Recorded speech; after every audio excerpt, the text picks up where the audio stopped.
தேவனுடைய பிள்ளைகளே, இந்த 26ஆம் ஆண்டு எப்படி இருக்கும் என்று சொன்னால், ஆண்டவர் சொல்லுகிறதை நான் உங்களுக்கு சொல்லுகிறேன்.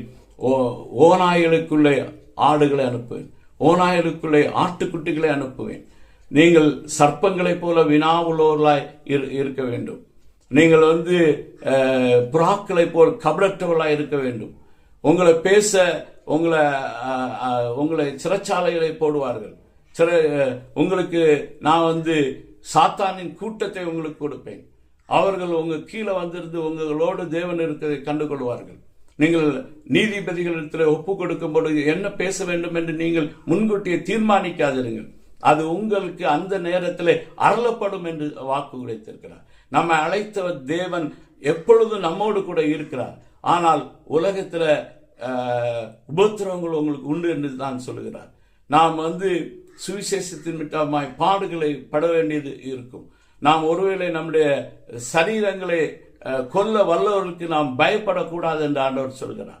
அவர் ஆத்மாவையும் சரீரத்தையும் நரகத்தில் அழிக்க வல்லவருக்கு நீங்கள் பயப்படுங்கள் என்று சொல்கிறார். நாம் மரணத்தை குறித்து பயப்படுகிறவர்கள.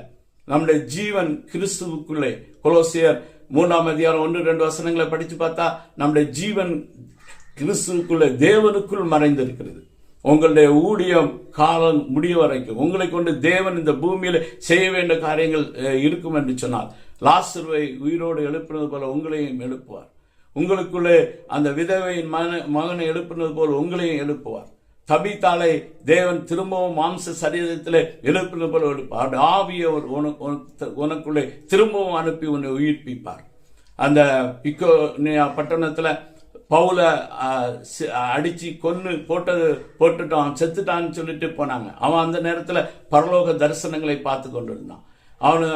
அவங்க கீழே போட்டு போன தேவனுடைய ஆவி, அவனுடைய ஊழியம் முடியவில்லை. அதனால அவனுடைய ஆவியை தேவன் திரும்பவும் மாம்ச சரீரத்தில் அனுப்பி அவனை உயிர்ப்பித்தார். அது மாதிரி தேவன் நியமிக்கிற காலத்துக்கு முன்பாக ஒருவரும் உங்களை ஒன்றும் சேதப்படுத்த முடியாது.